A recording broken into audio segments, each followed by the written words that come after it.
Praise the lord. నీవు కన్నీళ్లు విడుచుట చూచితిని, నీ ప్రార్థన అంగీకరించి ఉన్నాను.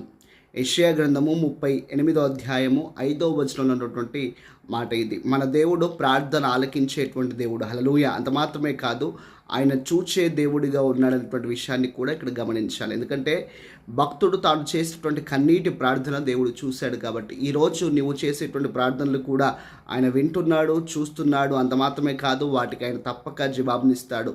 బైబిల్లోంచి ఒక సందర్భాన్ని మనం జ్ఞాపకం తెచ్చుకున్నట్టయితే, హిజ్కియా రాజు తనకు మరణకరమైనటువంటి వ్యాధి సంభవించిందని విని, ఆ వర్తమానము తెలుసుకొని తాను గోడ వైపు తన ముఖము తిప్పుకొని కన్నీటి ప్రార్థన చేశాడు. అయితే ఆ ప్రార్థన దేవుడు అంగీకరించి తనకు ఆయుష్ అనుగ్రహించాలని సత్యం మనందరికీ తెలిసిందే. ఈరోజు నీ శ్రమలను, నీ బాధలను, నీ ఇబ్బందుల్ని మనుషులు పట్టించుకోకపోవచ్చు, నీ కన్నీళ్లను కూడా లెక్క చేయకపోవచ్చు, కానీ నీ ప్రార్థనకు, నీ కన్నీటికి విలువ ఉంది. దేవుడు దాన్ని అంగీకరిస్తున్న విషయం గమనించు.